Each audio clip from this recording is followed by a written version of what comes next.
Today's December 19th. Free agents still flying off the shelf. Our guy Vinny in the rotation. Bucks signed a catcher. Let's break it down.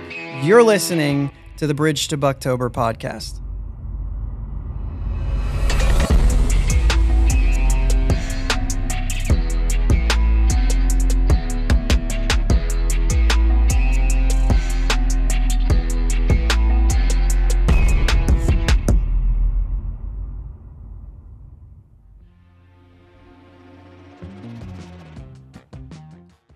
Yins guys, thank you for listening to the Bridge to Buctober podcast, where we talk all about them Pittsburgh Pirates and that. My name is Josh, and I'm joined as always by my brother Jake. What's up, Jake? How you doing, man? So, if you're watching on the YouTube, you already know, but for those of you who are just listening to the audio, you might think it sounds a little bit different. We are in a different location today. Yeah.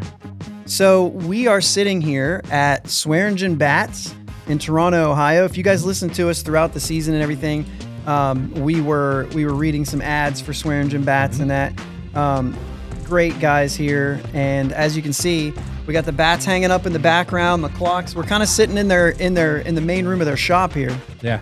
And basically, we're traveling. We're both back home, visiting family, and we decided this is Sunday. We're going to get together and we're going to record this thing.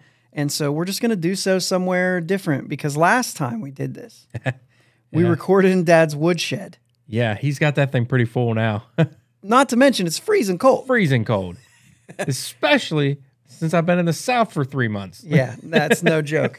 So we decided that wasn't a good idea. Yeah. The dog's down in the basement. Yep. So we weren't going to set up down there. So Jake sent a text to Mike and said, hey, can we come in and record here? And he's like, absolutely. Yeah. So thank you for letting us use the space. Pretty cool in here, guys. There's some things out of scene that you can't hear. We got Squints over here. We got Mazeroski's World Series homer picture. What is that? I think that's just a local kid. That's awesome. Yep, just local stuff. All right, we've got Ohio State. Here's one of my favorite parts about the shop. I'm not gonna lie. He's got a map hanging up on the wall over here, and all those black dots are everywhere he's got bats. Okay. So wow. I mean, he's sold bats in California. It looks like there's one in Mexico. There is one in Mexico. And what are those? Texas. There's like a group of them over there in the Atlantic Ocean. I think those are just waiting to be put in place. Okay. I was like, I don't know where they're going. He sold those to the Navy shipmen. Some in Canada. Some in Canada. Yeah. I see what you're saying, Alaska. Is that what you're saying? Oh, that's probably just the thumbtack that's holding the poster up. How do I sound? Yeah, Jake's using a new mic. Dude, I just got this for an early Christmas present Merry today. Christmas. It's pretty sweet, man. I hope it sounds a lot better. Oh, do you see? Yes. Wendy. So wait, let me see if I can get my hand here. Wendy. Move my head. Right there. I think you guys get it on the. Right anyway, there. we got Wendy Peppercorn. Yeah, so pretty cool place right here. If you guys are local and you know where Toronto, Ohio is, right over on the river. Pretty cool place here. Got a lot of cool bats. There's bats everywhere, by the way, wrapped up, just like ready to go. We're trying to set up our camera and everything around the bats, but it's pretty cool. And the shop's just right back there around the corner. Also really cool. But shirts, hats, yeah, Voot grips. If you're a player and you need a grip, there's Voot grips too. Yeah, I use them all the time. I love those. Also, if you're a businessman and you love baseball, they also do business card holders as well. They just make them out of extra scrap billets they have. Our dad actually puts he actually puts the slots in there for the business cards. They got him to hook it up, huh? Yep.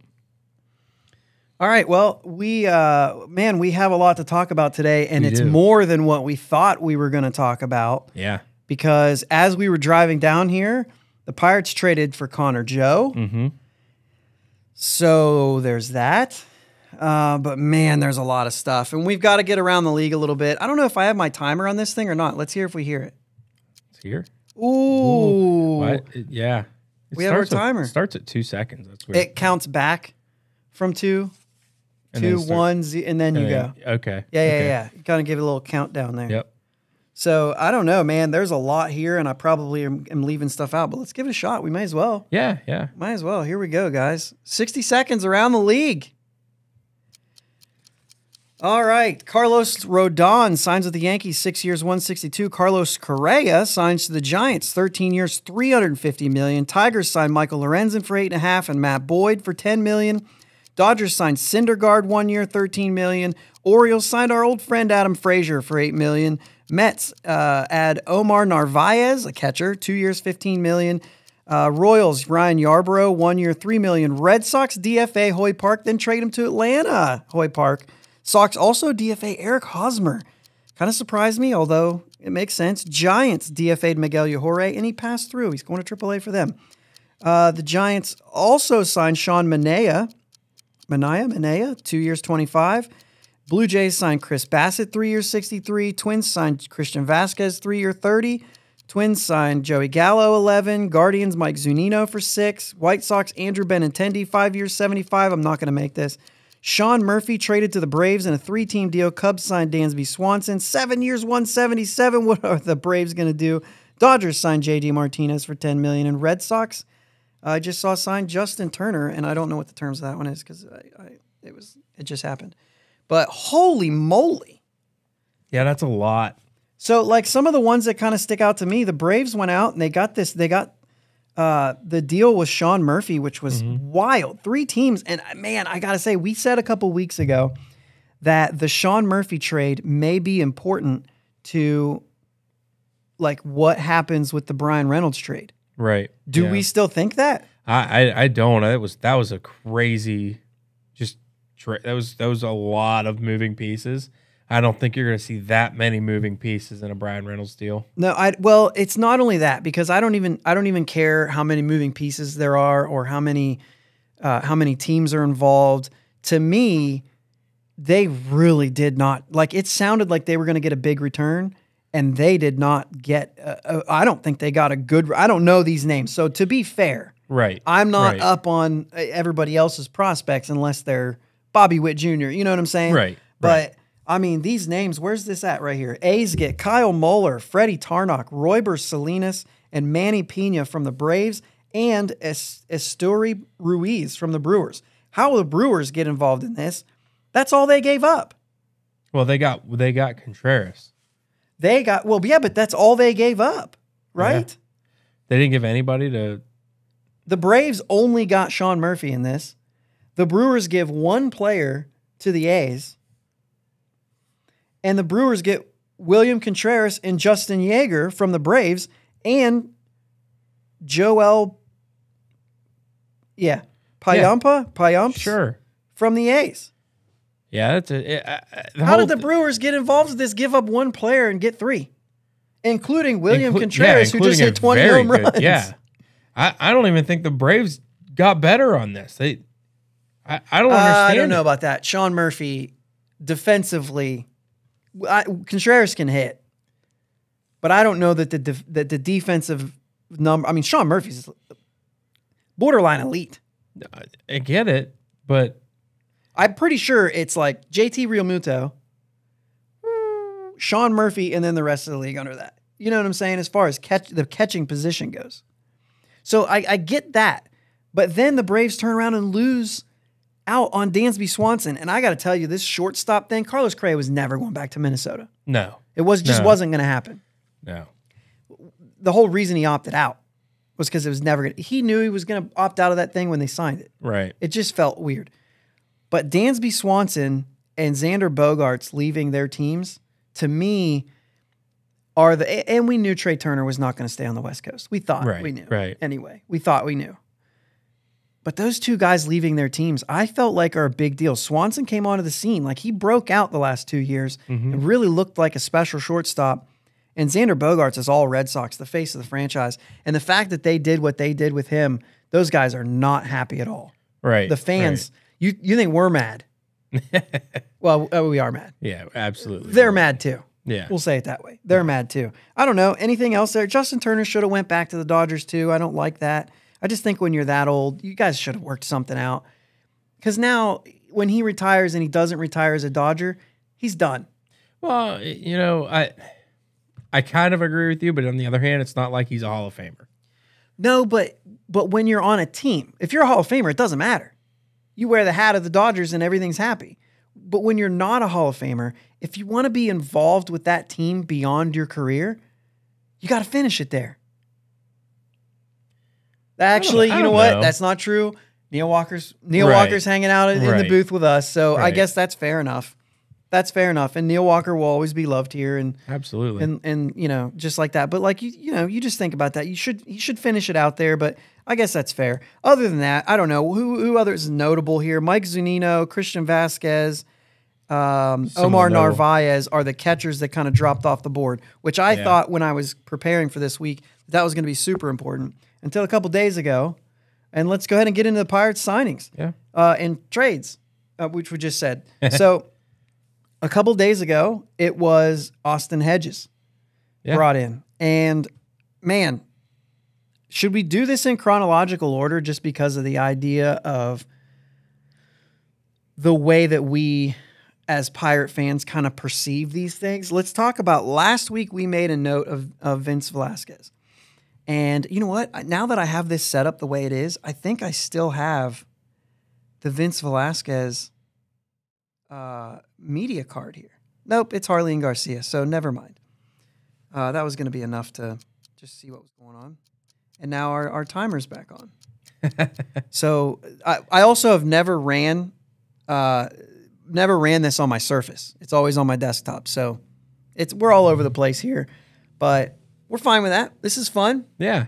So anyway, Vince Velasquez, we talked about him being brought in, and this past week, the Pirates put out their official announcement that they've acquired or signed our guy Vinny alongside a hype video. Now, last week also, we talked about him as a starter, him as a reliever, all of those things.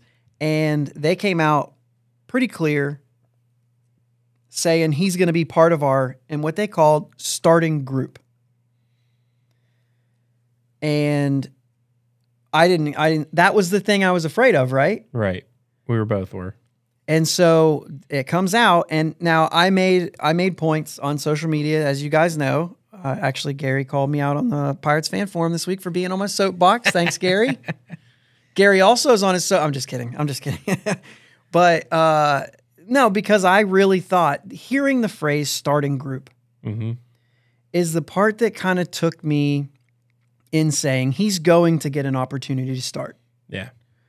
And what you hope to get out of him is Tyler Anderson, Jose Quintana, a guy who has got stuff. For me, it's more like Tyler Anderson because I see his success being closer to that, which is like, Jose Quintana was a very good starting pitcher and became very good again here. Tyler Anderson was a good starting pitcher who became good again. Mm-hmm. And now he's really good after he went to LA. Yeah. But like it went worse when he went to Seattle. He didn't really get good until he went to LA. Right. But there was something here that he credits that happening here too, as does Quintana, that something here is fixing him. So if you can do that with Vince Velasquez, great. But I still think the opportunities, if he comes out in spring and is awful, they're not going to just put him in the rotation just because they made a hype video, which was distasteful, guys. It was distasteful. I didn't like it. No. I didn't like a hype video, our guy Vinny, for a guy that everybody's kind of questioning, like, why are you even signing to begin with? There is some sort of, well, when we were talking about earlier, and Katie said, there's a disconnect between the marketing team, which she's in marketing, so this is why this is her comment, right? Their marketing team and the guys who actually signed them. Right. And I don't know if that's it, but there's at least a disconnect between the Pirates and the fans. And we've been talking about that week after week after week with everything, even going back to FanFest, Pirate Fest. Yeah. I just don't think, listen, I don't even hate the hype video. It's pretty cool. But if you were going to do that, I would have expected it to happen with all of them. Right. So when Harleen Garcia gets announced, which, what the heck's going on? Why is it taking so long? When he gets announced, is there going to be a hype video? We've already talked about Choi. We've talked about Santana. Santana, they did the press conference and the whole thing. You didn't have a hype video for him? Right. Is this just something like, hey, when Santana was signed, like, we should have done this. Yeah. Well, let's just do it with everyone. Let's do it with the next guy. Yeah. I mean, you're talking about a guy who's like established. Yeah. Which I still don't, I mean, he's still at the end, you know, towards the end of his career. Sure, and he's not going to be like a, right. We understand what he is. Yeah. But he is an established major leaguer. I still think Vince Velasquez is a major league pitcher. It's not like I think this is a, you know, wasted whatever. I just would have rather seen him in the bullpen. I think he could have given us more value in the bullpen. Yeah. But he's going to get an opportunity. And I'm going to keep it at that because I'm holding out hope that if they go into spring and he's terrible, that they try something else. Yeah. But there's also the thought that, like, if he does and they still feel like they can fix him, he's going to have to pitch in order to fix him. Right. So maybe he is a lock. I think from here on out, we will consider him a lock unless something changes in the spring. If nothing, here's what I will say, and I'll get your 2 cents on this, obviously. If nothing happens between now and middle of spring training, let's say, and he's just meh, but everybody else is meh, he's in the rotation. Yeah. Yeah. But if he's meh and it's like the young guys, Priester, Burrows, even Ortiz, who we've said before, he's not going to start in MLB. Opening day, Luis Ortiz will not be in the rotation. It's not going to happen. Right? You're looking at me like, yeah, I'm just, it depends for me. I think things could happen to where it could happen. It's not out of the realm of possibilities. Okay. But it's also kind of a long shot. I think that this year is the same thing that we saw out of Roanzi last year. They're going to be very careful with innings, with how much they use him, how often they use him.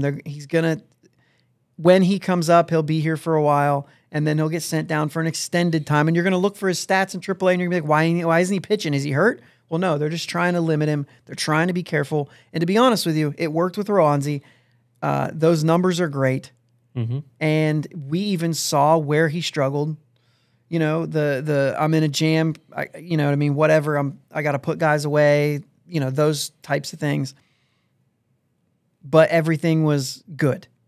And I think that no overexposure, things like that, those are the types of things I just think that you're going to look for out of Ortiz. And I think what they're going to look for out of his season.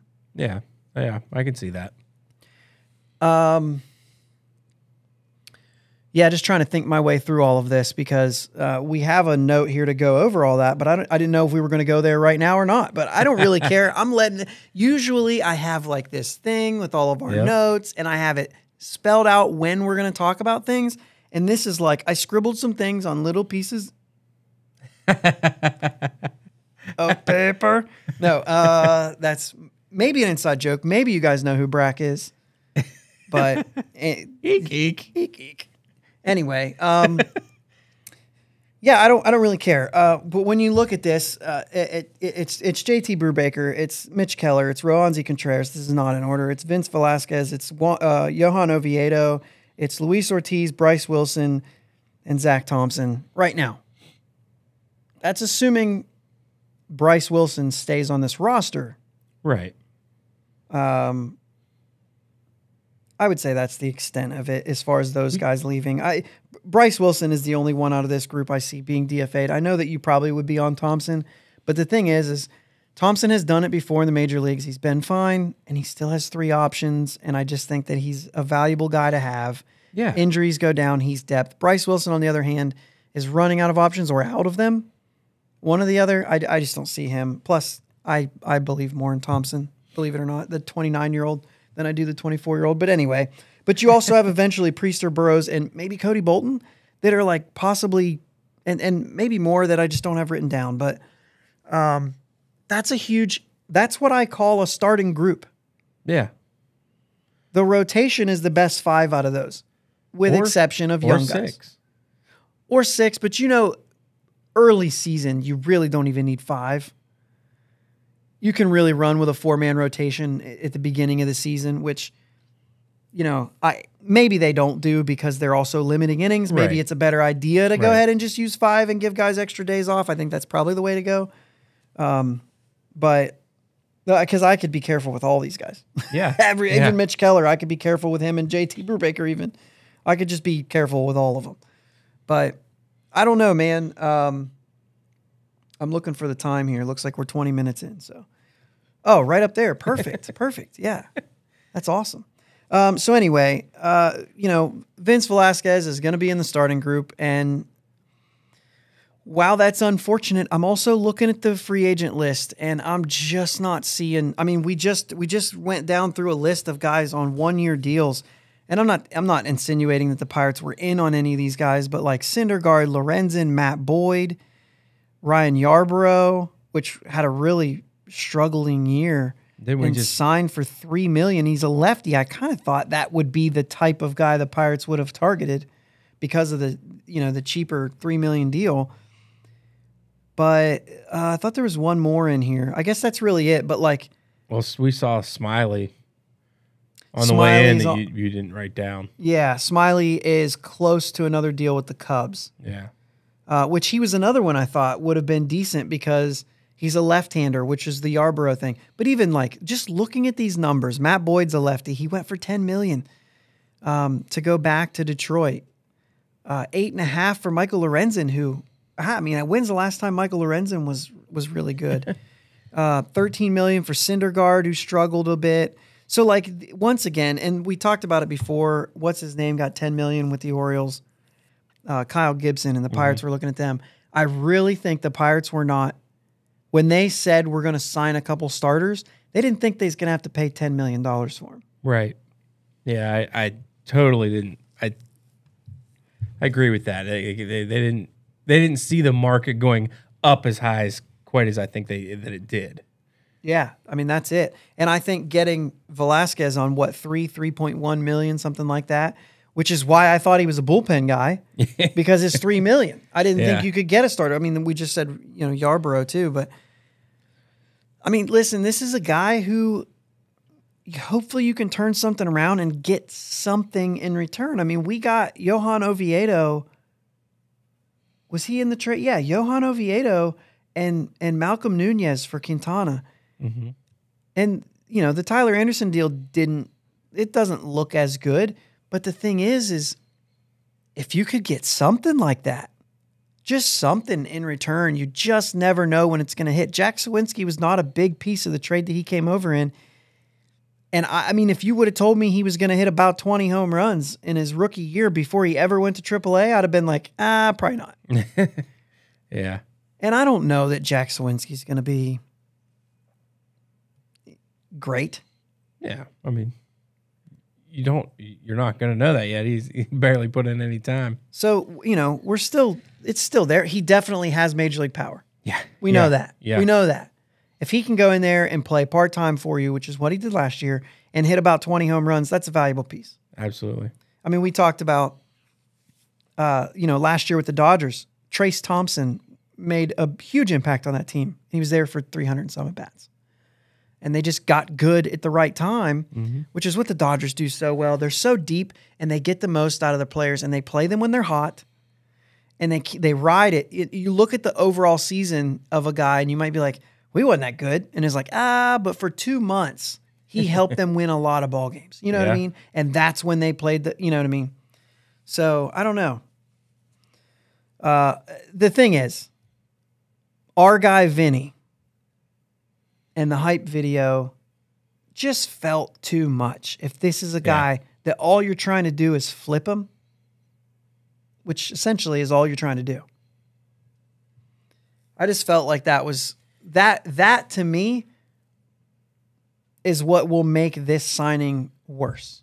Yeah. If he goes into the rotation, struggles, goes into the bullpen, and we see some decent numbers in the back half of the season out of the bullpen, and we say, okay, we tried this, it didn't work, but this seems like it worked. Let's see if we can bring him back, or maybe not. Maybe he just turns this into, something better for him. Oh my gosh. See, this table's loud. It's all this thing. We're sorry for the noises. This is definitely not our normal setup. So, but anyway, it's off-putting for me. Yeah. It's just overboard. Yeah. Now I'm going to make noise and take a drink. Yeah. I don't think we're getting hype about paying $3 million for somebody. No. Well, no. Yeah.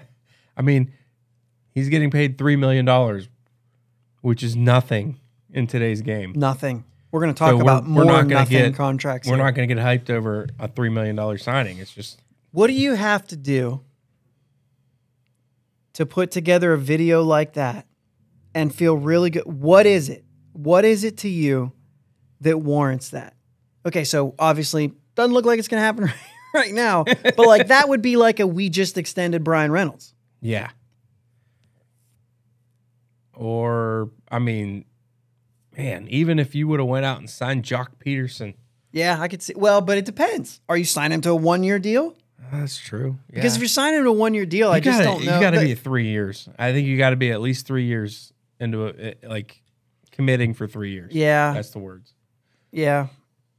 I'm here for that, I guess. Maybe 2 if it's a real impact. You know what I mean? I'm trying to think of some of the guys that we've had at certain times and what they meant, and if they just spent 2 years here. It would have been, for me, you could warrant that if it was bringing A.J. Burnett back. After he did what he did for us, and then when we brought him back, said, our guy's back. Andrew McCutchen. Absolutely. If you bring Andrew McCutchen in on a 1-year deal, I'll let you do that. Absolutely. On a 1-year deal, I'll let you do that. Yes. Yep. You hear that, Bob? Dang it, Bobby. I don't have that clip. It's on my... It's on your... Yeah, you're fine. Yeah, you're fine. Like, I'll forgive you this time. I'll just say it. Yeah. There you go. Okay, so let's move that into... because we're just going to keep moving here. Mm-hmm. Let's move that into Austin Hedges. Mm-hmm. This is another, inexpensive $5 million contract, which, by the way, guys, that's not a lot. I don't care what our budget is. Right. $5 million in Major League Baseball is cheap. Mm-hmm. These teams are making so much money. If we're going to, in one breath, say that we believe the Pirates should be spending 80 to 120 million, or even let's just beg for 80 to 100 million. If we are in one breath going to say they should be spending 80 to 100 million, then 5 million is a bargain. Yeah. It's a guy who might hit 200. Mm-hmm. That's it. I mean, that's what you're getting here. So if you're coming in with the comments saying he's a 200 hitter and he stinks, I tweeted it out earlier this week and I'm going to stand by it. You do not fix a lineup with a catcher. Period. If you get offense out of a catcher, it is a bonus. If you want to say, well, you signed Austin Hedges, that's great. He's going to be terrible for this offense. If the offense didn't need fixed at this point, when the only real hole we have is at catcher, meaning we had 0 players to play the position, then it's not the catching position's fault. And it's certainly not the catching position's spot to fix the offense when catchers right now are terrible. Like we said, JT Realmuto, Sean Murphy, 50 feet of crap, and the rest of the catching class. That's not necessarily true. Yeah. But I'm just making the point because Christian Vasquez is a good hitter. There are other hitters out there. The Pirates have made it clear, not by saying anything, of course, but just by the guys that they've had here, that they want defense first. Yeah. At the catching position. At the catching position. That's what's important. Right. And my goodness, I don't mind it when you think back at guys like Rod Ross. But like when you look at, I mean, Stallings, light hitter, defensive first catcher who had a nice offensive season his last year with us. Mm-hmm.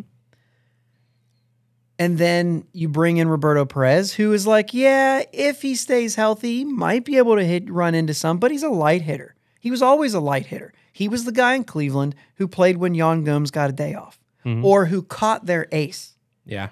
That was more like it, right? He caught their ace. Jan Gomes provided the offense for the rest of the guys. And Roberto Perez came in. How long was he on the roster? 21 games? And our pitchers still talk about him. Mm-hmm. They still talk about how much they like him, how much they would like to see him back. I'm sorry. That's value out of a catcher for me. Yeah, absolutely. I would give him another $5 million. And I would run with Austin Hedges and Roberto Perez, knowing they're going to split time because both of them are great defensively. And not only that, but you think Ben Cherington maybe a little hat tip to Cleveland? He signed Roberto Perez from Cleveland. Now Austin Hedges was in Cleveland. He signs them. Why is that? Maybe because they have a great pitching staff there. These guys are important to the pitching staff. Mm-hmm. And Austin Hedges is no slouch on defense. I mean, the numbers are there. And I have a couple of them up here. I think I have one of these that kind of calls out some of his, Jason Mackey's tweet here, just to give him the credit on this. He looked up some numbers here. 75. That's defensive runs saved since 2015. That is the most among catchers. Not like most in a certain, like that's it. That's the most. 18 career passed balls. And he says that's nuts. And that is nuts. Mm-hmm. 64.7 is his framings runs saved since 15. And that is third most among catchers during that span. Assuming JT Realmuto is at the top of that one. But then 578 career OPS. It's not good. Okay, guys, listen. Here's the thing. Austin Hedges can't hit. No one's saying he can. I mean, I question sometimes the DH rule. Can we let the pitcher hit and maybe hit? I'm just kidding. I think there's a little bit. I've seen some people say there's like he'll run into some home runs. So if that's the case, to be honest with you, I don't have his numbers right here. I did look them up. I had some stuff before all of this thing came together. Mm-hmm. I was looking some things up, but I didn't put anything together because of it. The thing is, though, it is no question that this is an elite defender. Yeah. One of the top 3 in Major League Baseball right now. I know he can't hit. I'm not trying to say he can hit. I'm not trying to say he's going to be great for this offense. But there is that one thing about the fact that there's probably only 2 catchers better than him. Catchers, just as catching the ball. Not hitting, but catching the ball. And so to say that this is junk is like, well, if we signed him for $10 million and did a hype video, maybe. Yeah. Yeah, no, I think there's a lot of value that comes from Austin Hedges. I would pay $5 million for just his defense. Yeah. Which is what you're doing. Yeah. But I mean, if you just look at it like that and don't worry about offense, I mean, it's like you said, you're not trying to fix the offense with a catcher 98% of the time. Right. Because there's only 2% of catchers probably in the past 20 years that fixes your offense. Yeah, or even gives you an upside. I mean, we hit with 2 that were very good defensively and gave us offensive production, and that was Russell Martin and Francisco Cervelli. Mm-hmm. And Cervelli, not even the entire time, but there was a solid there was a solid time there where he was, a good hitter and productive. And Stallings had an okay year. You know what I mean? Like, yeah. He had some upside that showed up at different times. Mm-hmm. So yes, that is not his thing though. As you saw in his numbers last year, in his first year in Miami, it was much like the rest of his career. Mm-hmm.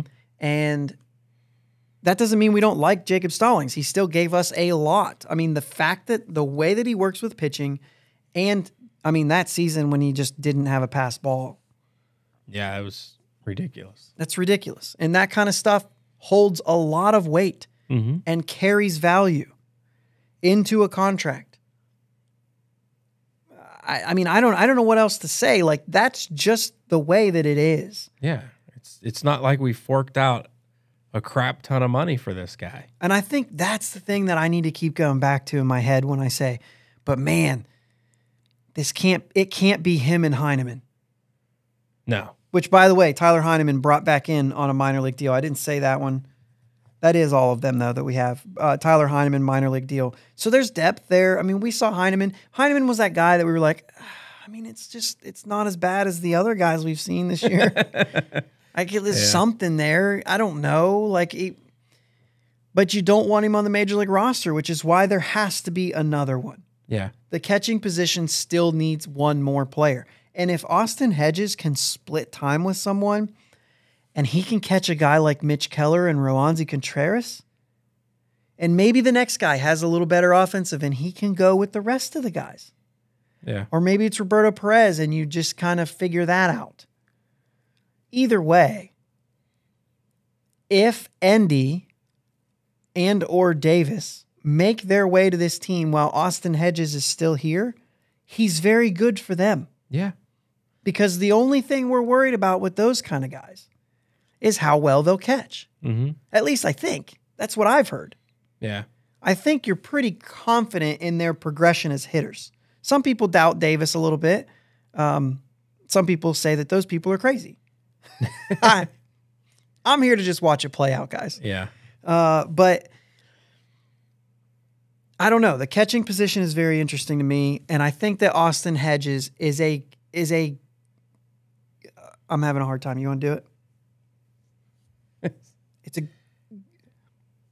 It's a decent signing. Okay. I was gonna say good, and I had a really hard time saying it. Is it acceptable? Yes. Yes, 100% acceptable. Yeah. It just has to come with another one. Yeah. That's my big thing. It just has to come with another one. I'm just not hyped about it. I'm not hyped about it. And hopefully we don't make a hype video for this one as well.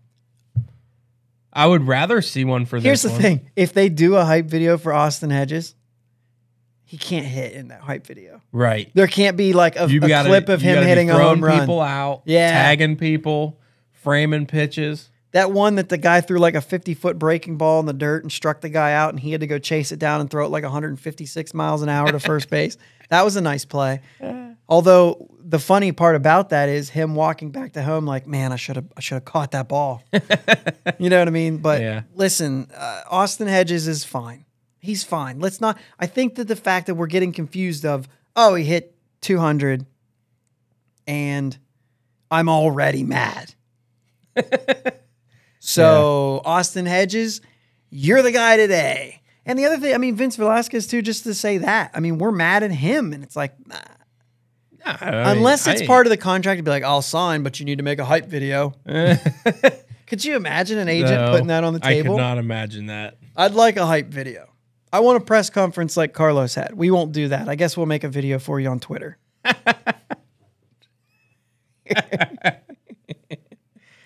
Oh, man. I don't know. Listen, we're doing our best to try to figure this out along with you guys. Mm-hmm. This is not anything where I have the same access to the same information you do on Twitter and Baseball Reference and Fangraphs and all the things.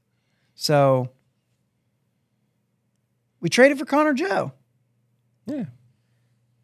Welcome back, action. I guess. He was with the Pirates. We drafted him. 2014? 14, I think is what we read. He was traded in 2017 to the Braves. Bounced around a lot. Went through cancer. Yeah, I didn't even know that till tonight. Much like Jameson Taillon. And then made his way to the show. Cool story. Also, from the pulse of what I'm getting on Twitter from Pirate fans is that I've heard of him. Yay! And I'm like, how can you be cheering about this but mad about Austin Hedges? Right. Because there's not much there. No. He had a fine 300 ABs in 21 with the Rockies. Mm-hmm. His home and road splits are bad, which, by the way, that's always true of guys in Colorado. But I'm telling you right now, half of that is because of Colorado. Yeah. When you're used to hitting there, you tend to struggle on the road. It's not just, well, he sucks, but he's playing in Colorado. Like, they do a lot of things to try to counter that. Yeah. Not to mention that outfield is huge, which actually helps you because there's so much ground to cover that you get a lot of like bloopers that you wouldn't get somewhere else. Right. So maybe some extra bases too that you wouldn't get somewhere else. Mm-hmm. So those types of things, they help. But it also hurts when you go on the road and you're used to doing something that doesn't work anymore. Right. So I think there's some truth to that, but I definitely also think that playing at Colorado helps you a lot.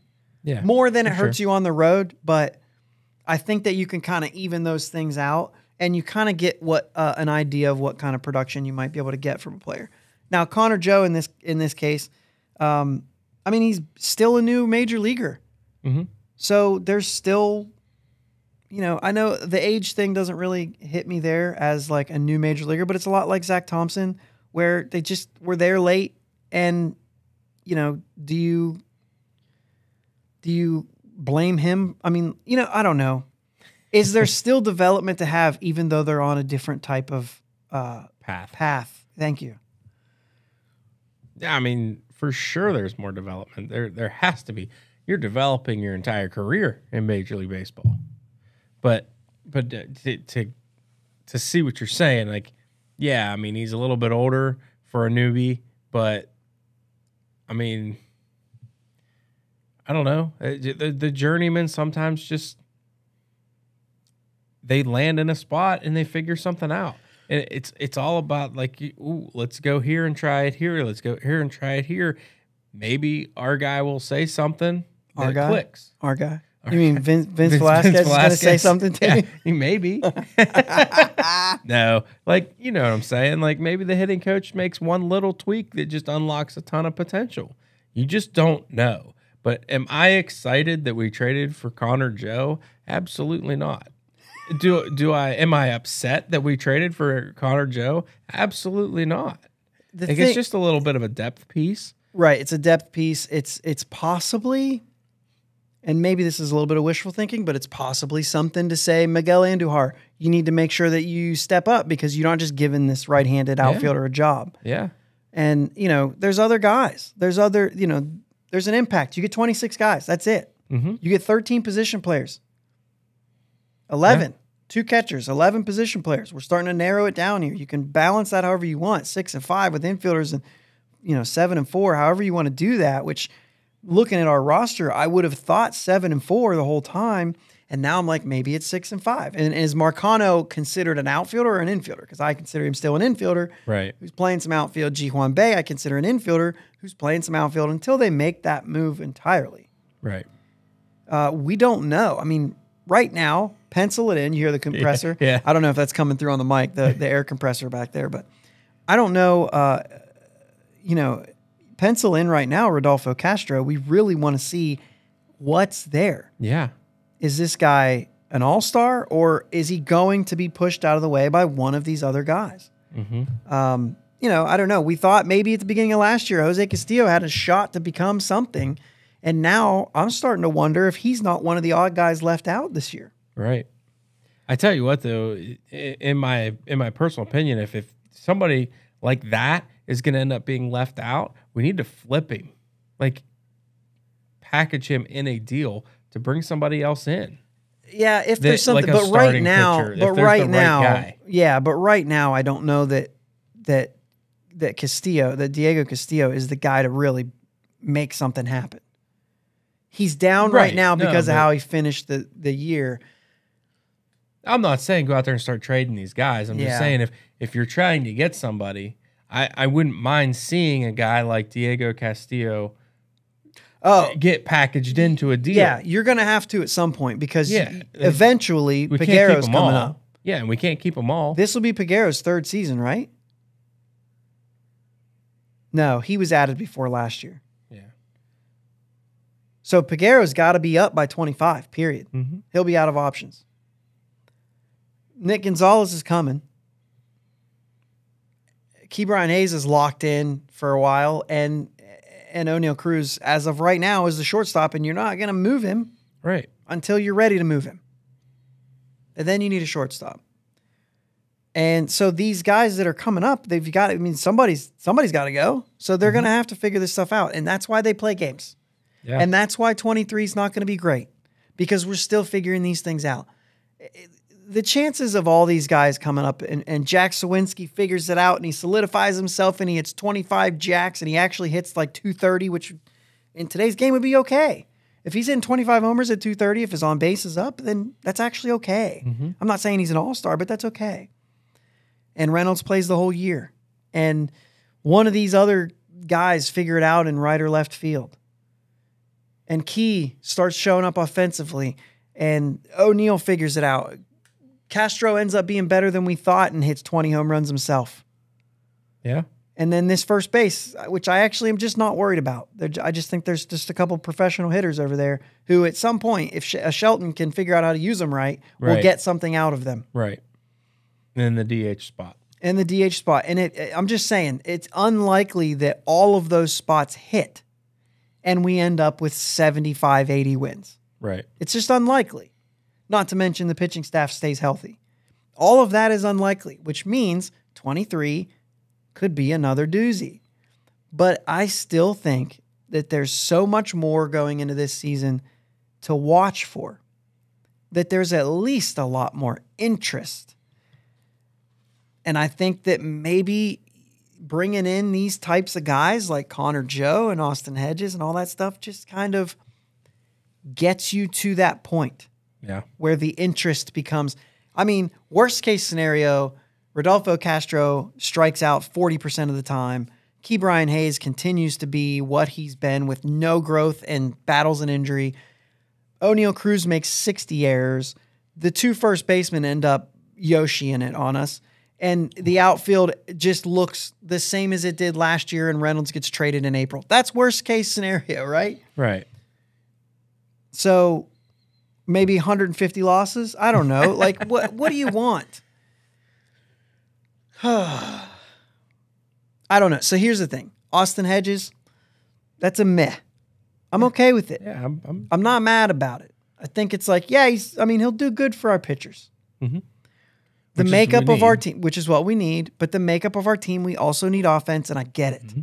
But I just feel like if you're ticked off at Bob Nutting because he didn't go out and sign the guy you thought you wanted him to get, which, by the way, probably only adds 2 wins anyway. There's a lot to be done. Our offense is going to get fixed when these guys take steps forward. And that's it right now. That's it right now. Right now. And we're calling that as not like what it should be necessarily, but what it is. Right. And we've said this, and we haven't been saying it this offseason because, other than joking around, I'd much rather have Andrew McCutchen than Andujar and Connor Joe. Yeah. It's just not going to happen. No. They have shown us nothing to make us believe that they're going to do that. Does that mean I'm no longer a Pirates fan? No. Does that mean I'm going to stop talking about them? I literally had somebody on Twitter when I tweeted about Austin Hedges and said that quote, "You don't fix a lineup with a catcher. We're going to have to let some of his offense go to get that defense, because right now we have a very young pitching staff. And I got to tell you guys, as if you don't know this, because all of you know it, it doesn't matter what our offense does if we can't figure out pitching. Period. Mm-hmm. You got to pitch in this league.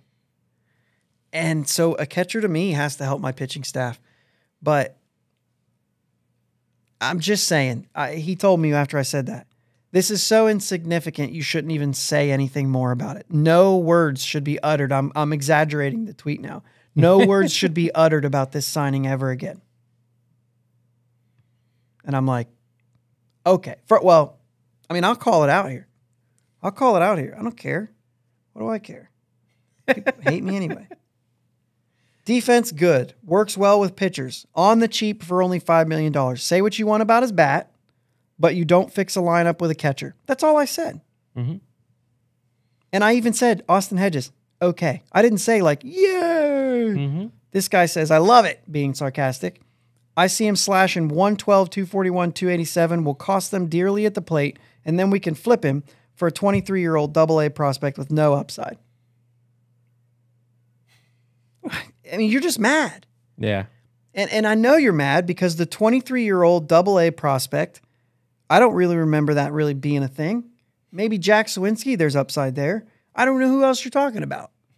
So maybe there's a guy out there that you're talking about. But you also quoted 112, 241, 287. I looked it up. Those would be career lows for Austin Hedges. Across the board. He's bad enough. We don't have to make it look worse. We don't have to exaggerate. Right. I don't know. Yeah. There's more than that too. There was another one where that wasn't the one. I thought that was the one where the guy told me I should never even say another word about it. But there was one largely inconsequential trade that will have little, if any, impact on the already woeful 23 Pirates. Anything else you have to say about it is simply wasting your time. Okay, so I said number one, it was a signing, not a trade. Yeah. Because he said largely inconsequential trade. I said number two, this is a podcast account. It's kind of our thing to say things about it. Like, what are we going to do? Just ignore it? I said you could argue. Oh, jeez. Woo. All right. Yeah, I said you could argue that talking sports is wasting time. And baseball, my guy. When you don't know the impact of a catcher, baseball. And then I said, number five, yeah, he can't hit. Like, I just don't understand. We had some guys last year on the team who showed signs and glimpses of a decent player. And some of these guys are going to be back. And hey, if they take a step forward, we might be a little better. We might not need to bring in a catcher to fix our offense. Jack Sawinski might actually hit above 230. You know, and he might actually get over that 20 mark. Maybe. Okay, so there's a good hitter there. Here's the thing. You don't know, there's at least enough there to want to see it. Yeah. Rodolfo Castro, you just mentioned earlier, he could be a very good player. Yeah. He could be an all-star. Could be. This is all could be's. Major League Baseball is difficult. It is. But I feel and see that we have these guys that could take that step forward. And if they do, Austin Hedges' bat might not matter. Yeah. I mean, so long as the defense is there, you're only paying him $5 million. Yeah. If the defense is there, that's where I'm at. I'm just kind of like, okay, well, he's getting at least we're getting our money's worth out of it. If his defense is there, we got our money's worth. We didn't pay him to hit. We're only paying him $5 million. That's, guys, once again, not a lot of money. Yeah. I feel like we're a team full of young kids, and to say the woeful Pirates, all is just, you can't expect them to want to win for you when you talk so badly about them when all they do day in and day out is go out and play 100%. This turned into something different than I thought it was going to. Sorry. No, that's okay. But it's hearing a lot of these tweets and Facebook quotes and all this stuff is just, it blows my mind. It's like, we don't want our team to be good. Yeah. All you're doing is tearing down what these young kids are trying to do. Everyone starts somewhere in the major leagues. Most of the time, you don't hit the ground and you're a superstar. Yeah, there's like 5 out of 100, right, that are going to show up and make an impact immediately. And there's players out there who show up and make a huge impact right away, and all of a sudden you're like, whatever happened to him? Yeah. Whatever happened to Addison Russell? Remember him? Well, yeah, but he was good, and then he fell off. But there's a lot of times, things, but but I'm just saying, like, you get some of these guys that'll hit the ground running, and then they degress instead of progress. And if you struggle early, sometimes it actually pushes you forward. Yeah, and for all of the guys who you weren't aware of, and I mean, just last year, Jack Swinsky, we thought, okay, he's a guy. Yeah. And then, Luis Ortiz. How many of us just thought he's just a guy? And maybe he still will be. But what we saw in those, 4 or 5 games that he pitched last year, he had a bad outing, right? But when he first showed up, the first 2 or 3 starts, you were kind of like, wait a minute, is this guy good? Yeah. And then you waited and you saw the next one and you're like, I think this guy's good. And maybe it never comes back to that. That's unlikely. I mean, if you're able to do it, you're able to do it again. It's still to be seen. But the thing is like for all of those guys who you weren't ready for, there's also a Lastings Millage and, I mean, a Gregory Polanco, which we saw signs of him. The injuries really got him. You know what I mean? And I think that by the time he left, I think what you were looking at was a guy who just never made it. Yeah. So, but there's still, like, you just don't know. You have to see it. We have to see O'Neal Cruz. You know what I mean? We can't just sell out on O'Neal Cruz. We have to be convinced that he can play shortstop without making 30 errors. And that he can have a good approach at the plate. The power's there. It'll be there. When he plays a full season, the numbers are going to start adding up. But there's other numbers that we need to be better if he's going to be the guy. Because I would venture to say he could be the power guy, but you're still going to need a guy. Yeah. You're still going to need a dude to show up and say, this is my team. Maybe it will be him. That's the thing. We don't know. Right. And yeah, like I said, this is turning into something different because it does feel like we are just running. We're starting a bandwagon here and saying listen, the Pirates are still going to struggle in 23. It's not going to be a great product. It is an interesting product. And I'm here for the ride.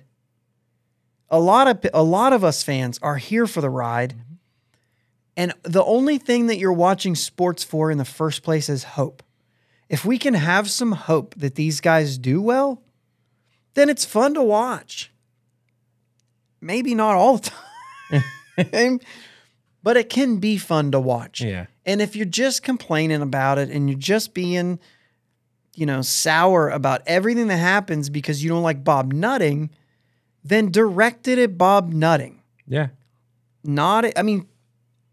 The verdict's still out on Ben Sherrington. The verdict's still out on Derek Shelton. Just to run the table here. If we get into 24, 25 and we're still doing this dance, then I'm out on Sherrington all the way. Yeah. But until then, I understand the process and I want to give it until then. Right. This year was the first I would have done it different already. I would have done it different. I think that we're not aggressive enough. We're not keeping up here. And so this year is the one where I was kind of like, I thought it was going to be different. Yeah. So if next year doesn't change, this is when it starts to be a little more, I don't think we got the right guy. You know what I mean? Derek Shelton hasn't been given a roster to win yet. Josh Van Meter, who knows? That probably came from Sherrington. We've talked about that. How many at-bats he got might have came from above him. Yeah. Same with Yoshi. Some of this stuff, what can you do? You're very critical of how he uses a pitching staff. Who does he have to turn to? Who does he have to hang on to? There hasn't been anyone really step up and say, I deserve this. Yeah. Maybe that happens this year. Maybe there's something there. He did let Keller go another inning one time this year. Gave him another inning. He let Bednar pitch another inning one time when Bednar wanted to go. And we complained about it. Yeah. But there are some things that maybe he regretted that. You know what I mean? That he's going to learn. He's also a new manager. Mm-hmm. Maybe he doesn't learn. Maybe then we say, I don't think Shelton's right for the job. Yeah. You see what I'm saying? Yeah. Things have to develop, and then we can make those types of decisions. We have to allow them to develop. I mean, okay. So hot take here. We don't. We could complain about it all day. Well, yeah, I mean. But that's not as fun. Here's what I don't think. Because I don't want this to come off saying, stop being a dumb fan. Stop being a jerk all the time. I actually don't want it to come off that way. And I think that we've been leaning that way because we've been getting excited, right? We've been getting excited a little bit and kind of, you do you, right? But don't come at me and tell me how to do things. Right. And that's why I want to back off that and say, if you want to complain about every single guy the Pirates signed just because the Pirates are the ones who signed him, then go for it. But don't come at me when I say I like Austin Hedges' defense. Just don't do it. And I see a lot of it. And it's not just me. I see a lot of it. It's around anybody who says anything. You're just looking at it and you say, oh, that number looks good. Let me tweet that. Hey, this number looks good. And then you get 10 tweets back at you saying, like, he sucks. Okay. Sorry, man. I told you his defensive runs saved were good. You told me he hits 112. I don't understand what the connection is here. I was talking about one thing. You come in with something else and tell me that I'm stupid. You know, let's not do that. We're all Pirates fans for whatever reason. Most of us just because we grew up around here. This is what we've always known. A lot of us because that's what our family liked. There's some people that don't live in the, Pittsburgh and surrounding areas who maybe say, well, I'm just a Pirates fan because like my dad was and his dad was, and they raised me as a Pirates fan. I'm telling you right now, I live in Central Ohio right now, and there's a Pirates hat on my kid's head. You know what I'm saying? Like, he could easily grow up to be a Guardians fan or a Reds fan. But, like, so long as I have a say in this, he's wearing Pirates clothes. You know what I mean? Yeah. And so, like, he might grow up to be a Pirates fan just like me. Our 8-year-old is. She doesn't care much for sports, but but she likes the Pirates.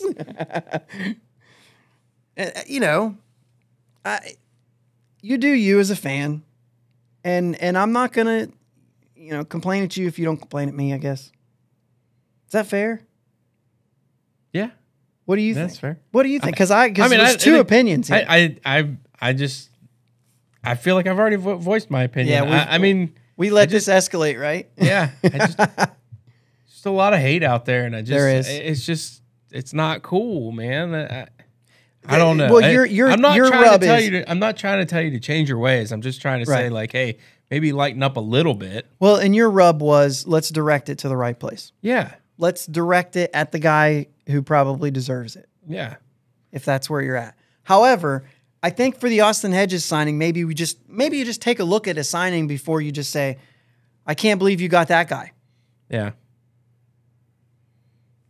Because I just don't think Austin Hedges is part of the problem. No, I think that was a decent signing. By the way, I also don't think he's part of the solution. Can we be a middle of the road here? Right. Yeah. We can be middle of the road on some of these things because there is I really don't like the offense. The defense is stellar. It's not even just like, well, but he's a good defender. No. He's an excellent defender. This is an excellent defender. There's got to be something for that. And $5 million is probably enough to say he'll be worth his money.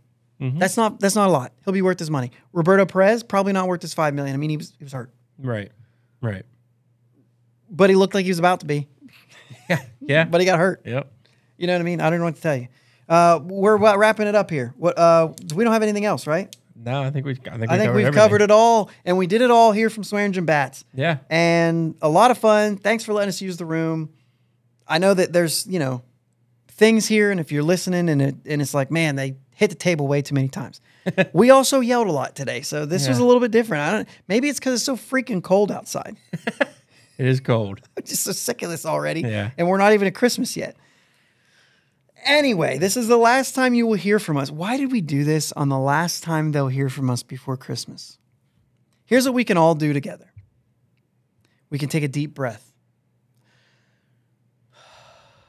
Let's just enjoy the holiday. Yeah. And if it bothers you to be on Twitter this week to see that they signed, I'm going to come up with something here. maybe you hate Roberto Perez and they re-sign Roberto Perez. He did just start his winter league stuff. This is what the Pirates are waiting on. If you're wondering why it's taken so long, it's because the Pirates have said, we want to make sure he's healthy. He's going to play winter ball this year, and we want to see how he does in winter ball. Well, his timetable is now. He's playing winter ball now. So I guess in a couple weeks, we'll see how he's doing in winter ball, and we'll see if they like what they see. If so, I got to think he wants to come back. They want him back. I got to think that there's going to be something that gets worked out if they feel like he's healthy. Yeah. I don't think they're going to be looking for like offensive numbers or anything. I think they're looking to see if he's healthy. Right. So his timing's obviously going to be off the plate. Sure. And also maybe they don't care. Maybe they don't care. Maybe it's a player. Yeah. And you do need that. So somebody will step up and somebody will play for this team. And for a team who's projected to win around 70 games-ish,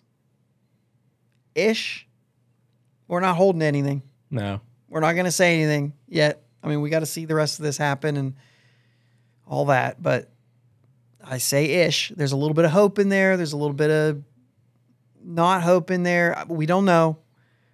We were 61. So I like to say a real progression, and I said this last offseason, a real progression is a 9-game improvement. We did not improve by 9 games last year. If you hope for a 9-game improvement, that gets us to 70. That's why I'm starting at 70. That's the only reason. There's no logic there. I haven't thought about this long enough. So don't come calling out there like he's a fanboy because he says 70 wins, which, by the way, should never be fanboy status until you're above 500. Yeah. That's my opinion. But anyway, take a deep breath. If it bothers you, if the Pirates bother you, then make this the last time that you hear about the Pirates this week and enjoy your holiday with your family or your friends or however you enjoy it. If you enjoy it by yourself, enjoy it by yourself. There's a lot of that in me. Not that I want to spend Christmas alone, not that I want to be alone, but I got to have my time. So if you're one of the people that you got to have your time, I get some days this week. The family's going down to Virginia and I have to work. So I'm stuck at home. And that's a long time. That's like some days. So it's a little bit different. Yeah. But there will be some days where I'm like, this is what I needed. I needed a recharge. Mm-hmm. You know what I mean? It'll probably get tired. It'll probably be like, when are you guys coming home? But at the same time, if you're somebody who enjoys that recharge, go get recharged, man. Get off of Twitter. If it bothers you, get off of Twitter. Do what you want. But enjoy it. This is a good time of year. Stay at home. Don't go driving on snowy roads and that. We're going to talk before. So the episode next week that we'll release on Monday, we are going to record it. We're not going to take our week off. Which we kind of wrestled with a little bit. Mm-hmm. And I think if the days would have fell differently, I could have seen us saying, let's not do one this week. Like if Christmas is ever in the middle of the week, I think we'll skip it. Because the way we record is most of the time on Sundays, and we're going to record on Christmas Eve next week, which kind of makes it like whatever to us. But I guess, and maybe this is more me, but I thought it was important coming on the other side of Christmas that we could get some of you guys to still tune in. And so maybe it's short if nothing happens this week. We don't know. But either way, it's the last time that you guys will hear us before Christmas. So Merry Christmas to you guys. And then I think we have like a Christmas, as far as the YouTube goes, we got like a Christmas background for next week. So that'll be fun. But do we have to talk about what you're doing for Christmas, or we'll just wait till next week? We'll wait till next week. We're already over an hour. So that's how I'm going to handle this. What do you got here? We got Christmas. That's it. Yeah. Next week's show will be recorded before Christmas, but it'll still come out at the same time on Monday. So hopefully I can get all this stuff out tonight. I'm going to need, high-speed internet and that. And hopefully we can get all this stuff out tonight and make sure that it's ready for you tomorrow morning and all of that. Other than that, I've got nothing else.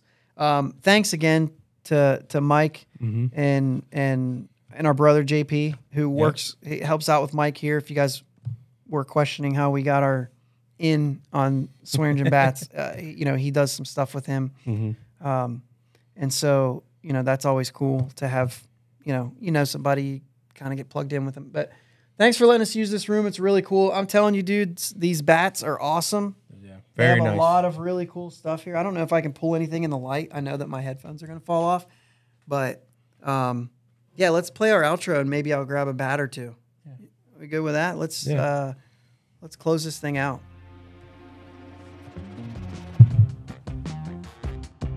Thanks for listening to my dad and Uncle Jake on the Bridge to Buctober podcast. Follow them on Twitter, Facebook, and Instagram at Bridge2Buctober. Don't forget to subscribe so you know when new episodes are released. Clear the deck, cannonball coming, and let's go Bucks!